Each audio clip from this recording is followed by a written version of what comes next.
ça reste très moyen, et il ne faut pas se voiler la face. Ça reste moyen, ça reste en deçà de ce qu'on avait espéré, eu égard à peut-être une victoire vraiment à notre portée de plus à l'extérieur, que ce soit à La Rochelle ou à Bayonne. Et je ne vous parle même pas des matchs de Lyon et Clermont-Ferrand, mais on espérait en faire au moins une de plus.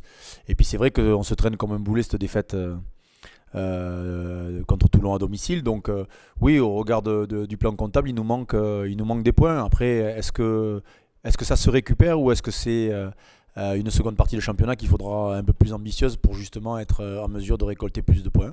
Ça commence dès ce week-end avec un adversaire qui est difficile à manœuvrer, qui est très difficile, qui a plus que réalisé la performance d'aller gagner à Toulon, qui a toujours été difficile à, à négocier. C'est une équipe expérimentée qui joue avec beaucoup de joueurs précieux dans l'organisation. Je les connais bien pour certains.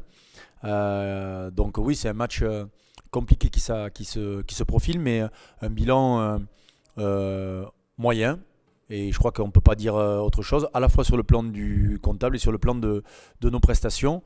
Et ce que j'ai asséné depuis quelque temps à mes joueurs et au staff, c'est que on a besoin de retrouver un petit peu de plaisir et d'enthousiasme, ce qui était un petit peu notre caractéristique la saison passée et qu'on a un petit peu laissé nous échapper. Alors les raisons sont diverses et variées, mais voilà, ça nous a un petit peu échappé. Et donc à nous de nous remettre la tête en place et puis prendre du plaisir, parce que c'est quand même la notion de base.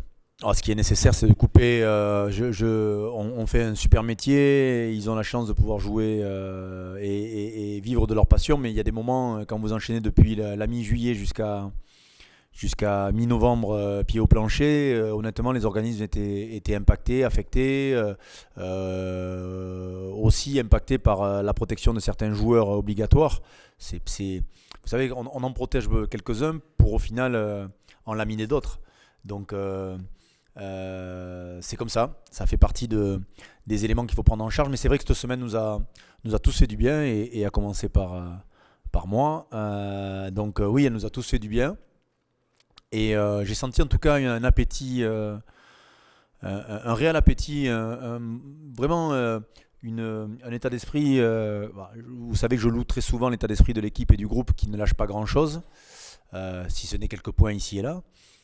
Mais honnêtement, on a fait des grosses oppositions en début de semaine contre les espoirs. On avait besoin de retaper un peu. On est revenu j'ai envie de vous dire, aux entraînements du Stade Toulousain d'il y a quelques années, où on savait qu'il y avait une opposition qui comptait et qui piquait. Et mardi, contre nos jeunes joueurs, il y a eu une belle petite partie intense et physique. Et donc ça nous a fait du bien. Maintenant, l'entraînement reste à l'entraînement, et c'est les matchs qui comptent. On a fini la saison dernière, on a fini le match du Racing avec une moyenne d'âge de l'équipe à un peu plus de 30, 31 et 32 ans.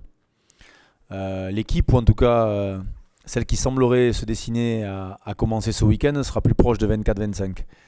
Donc forcément, quand je vous ai dit ça, c'est que je compte intégrer des jeunes joueurs. Donc parfois ça se fait par réelle volonté, et puis parfois ça se fait par nécessité.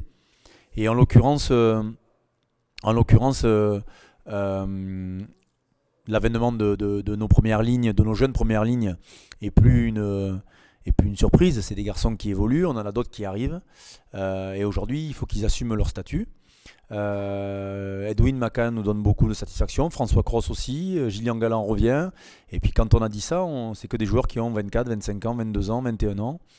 Derrière, Arthur Bonneval nous donne satisfaction aussi ces derniers temps. Sébastien et Jean-Marc à la charnière n'ont que 25 ans. Donc quand vous faites un peu le bilan de tous ces joueurs-là, on a une moyenne d'âge à 24-25 ans. Alors est-ce que c'est trop jeune pour les joutes du championnat actuel? Pas impossible.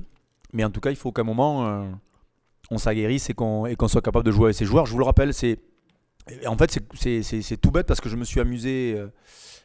C'est bien de faire des petits focus, des retours en arrière, regarder un peu ce qui se faisait. Et je me suis amusé à regarder la composition d'équipe qui a effectué ce match de barrage au Racing. On avait plus de 30, enfin, c'est quasiment, on est pour pas dire 32, mais on était à 31 et quelques, 6 ou 7 ans de moyenne d'âge. Et là, on va être entre 24 et 25 dès ce week-end et dans les semaines à venir. Donc, ce fameux renouvellement qui est pas facile, qui est une évidence pour certains, pas forcément pour chaque cas particulier, parce que chaque cas est différent, notamment dans le fait de continuer l'aventure, dans le fait d'avoir pesé dans la réussite du club de ces dernières années. Ben voilà, il y a forcément l'intégration de ces jeunes qui pointent le nez et qui nous font, je l'espère, nous poser les bonnes questions. On a essayé de greffer nos entraînements un peu plus avec l'inversion des tâches, c'est-à-dire que très souvent on commençait par le rugby et on travaillait physiquement par la suite. On a plutôt bossé dans le phénomène inverse, c'est-à-dire qu'on a travaillé très souvent par des sessions physiques tôt le matin pour nous mettre en éveil et puis basculer sur le rugby entre 11h30 et 13h de manière à ce qu'on puisse sur l'horloge, la fameuse horloge biologique ou sur le rythme biologique de se mettre en phase avec l'horaire. Sachant que Brie va jouer déjà 4 ou 5 fois à midi et demi. Donc une habitude certaine de leur côté. J'espère qu'on ne restera pas à l'entrée dimanche. Dimanche matin, on va commencer. Le réveil sera entre 7h moins le quart et 7h15. De manière à ce qu'on puisse prendre un petit café, prendre l'air. Et puis on va se mettre à table à 9h30. Donc c'est particulier, ouais. C'est assez particulier, mais d'un autre côté, c'est plus en phase avec les rythmes d'entraînement que l'on effectue à peu près. À la limite, on s'entraîne très rarement à 20h45, alors que s'entraîner à 11h, midi et demi, ça nous arrive régulièrement. Donc c'est juste gérer l'apport calorique lié au repas de la veille et du matin qui sont capitaux. Mais c'est plus cette crainte-là, et puis surtout d'avoir le réveil à l'heure à midi et demi quand on sait que nos adversaires seront habitués et prêts. Comme une équipe qui optimise ses qualités, comme une équipe redoutable de par la qualité de sa conquête et de son buteur. Quand vous avez un garçon dans vos rangs qui marque entre 60 et 70% des points de votre équipe, il faudra éviter de lui donner trop de munitions, c'est une évidence. Je crois qu'ils ont même en plus de cette qualité-là, quand il joue pas, il gagne très peu. Quand il est là, ils sont inquiétants. Donc c'est des choses qu'il faut prendre forcément en compte. Et je crois que cette année, ils ont mis à leur rugby un rugby un peu plus ambitieux, notamment à l'extérieur où ils tentent beaucoup plus. Et ils ont un fond du terrain très entreprenant. Donc c'est une équipe qu'on prend très au sérieux. On a 2 anciens pensionnaires du centre de formation du Stade Toulousain à La Charnière, que ce soit Teddy Ribaren et Nicolas Bézi. Et lorsqu'ils sont dans un bon jour, ils pèsent de tout leur talent. Donc c'est des garçons à prendre très au sérieux. Et après, je vous évite les Kouyan Mambolé, Wakani Borutou, Mela et consorts. Plus un jeune néo-international, le Devedek, sur la conquête qui est un garçon qui maîtrise son sujet. Donc c'est une équipe à prendre très au sérieux. Et souvent, comme ils ont très souvent été dans le ventre mou sur les dernières saisons, on a tendance à minimiser ce genre d'adversaires. Et je peux vous assurer que quand vous regardez les vidéos, notamment de leur match à l'extérieur, ils sont plus qu'inquiétants. En tout cas, même si on passe du temps bien sûr à analyser nos adversaires, on a quand même voulu se recentrer sur nous et sur notre rugby. Comme je vous l'ai très souvent dit, on a un passage à faire avec cette fameuse génération des années 2010, 2011, 2012, enfin de 2008 à 2012 qui a écrasé le rugby européen et la scène française, puisque 2-3 titres de champion de France, un titre européen. Et donc forcément, cette génération-là, pour la plupart, était encore là l'an dernier et est encore présente cette année. Certains seront peut-être encore là l'an prochain. Mais toujours est-il qu'il fallait renouveler cette génération et qu'aujourd'hui, ça passe par des arrivées. C'est assez nouveau pour le Stade Toulousain parce que le Stade Toulousain se prémunissait ou en tout cas arrivait à avoir 2, 3, 4 arrivées par saison. Cette année, il y en a eu quelques-unes.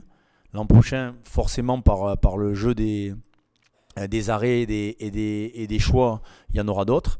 Et quelque part, sur 3 saisons, 80% de l'effectif sera quasi renouvelé. Donc oui, l'arrivée de jeunes potentiels comme peut l'être Antoine Dupont est une bonne nouvelle pour le Stade Toulousain, mais les jeunes potentiels, on en a beaucoup au club. Et on oublie encore une fois que notre charnière, en l'occurrence Sébastien et Jean-Marc, à peine 25 ans et ils jouent depuis un petit moment, mais c'est aussi des garçons qui sont jeunes et qui ont une grosse marge de progression à venir. Non, c'est jamais agréable. Et plutôt, plus tu es dans le wagon de tête, mieux c'est, hein, pour plein de raisons. Pour la confiance, pour ne pas être chassé, pour ne pas rendre les choses possibles pour nos adversaires, pour plein de raisons. Euh, et c'est d'autant plus rageant quand on voit les points que l'on a laissés en route à Clermont-Ferrand, à Lyon, à Bayonne et à La Rochelle. Et oui, ça fait râler. Maintenant, c'est derrière nous. Et on aurait, comme je vous l'ai dit en préambule, on rattrape pas les points, on les récupère pas les points. Il y a que ceux qu'on sera capable d'aller chercher maintenant qui compteront pour la suite. Donc, il faut se mettre dans une disposition d'aller chercher des points. Mais ce qui fera notre caractéristique, c'est avant tout de remettre les choses dans l'ordre, à savoir de reprendre du plaisir, d'avoir un rugby un peu plus ambitieux et d'être en mesure aussi de scorer quand ça se présente. Et c'est un petit peu notre péché mignon, puisque à la différence de nos concurrents directs, et aujourd'hui il y en a 13, à la différence de nos concurrents directs, nous il nous faut 4, 5, 6 actions pour marquer une fois, quand certains en ont besoin que d'une ou deux. Donc c'est notre voie de progrès. L'an dernier, ça avait été le cas un peu en début de saison, puis après on avait déroulé, ce qui nous avait permis de finir dans les meilleures attaques. Aujourd'hui, on est quand même au point mort sur ce point-là, et sachez que c'est ce qui me préoccupe le plus. L'environnement du rugby français, l'environnement général du rugby identifie beaucoup de choses autour. Il y a plein d'intérêts autour des internationaux, autour de la manière dont ils pouvaient le vivre ou pas. Je crois que c'est des garçons qui sont à l'aise dans leur basket. Vous aurez l'occasion d'en discuter avec eux directement.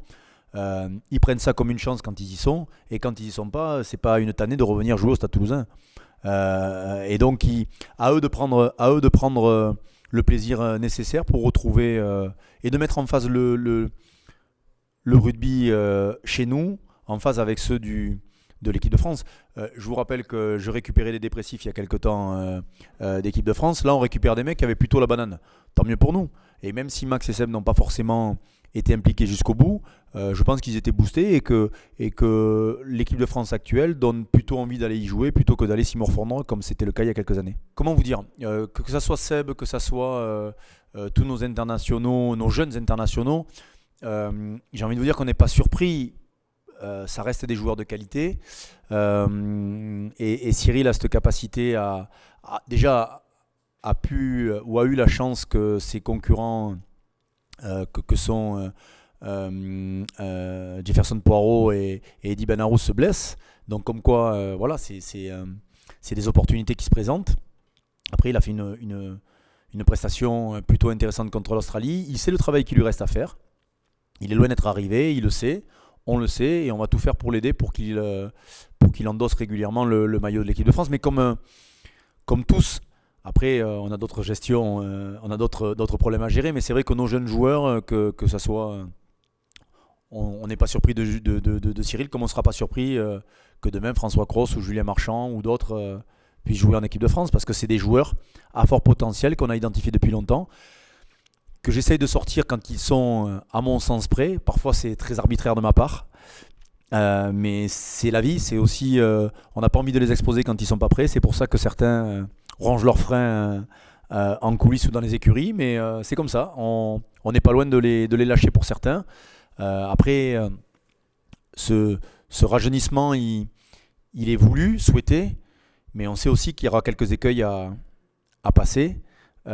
Et que je sais que ça plaît à tout le monde de faire jouer des jeunes joueurs, ça plaît même à l'entraîneur que je suis, mais il ne faut pas oublier que ce qui est important, c'est de gagner, qu'on soit jeune ou moins jeune. Et peut-être que je vous parlais des 31 ou 32 ans de moyenne d'âge lors de notre fin de saison dernière, on est peut-être à 24-25 maintenant, en tout cas sur la composition d'équipe de ce week-end. Mais les 24-25, il faut qu'ils gagnent, parce que sinon c'est pas suffisant. Être un bon jeune joueur de rugby et encore une fois avoisiner la 8e place, c'est bien, mais c'est pas suffisant pour être au Stade Toulousain.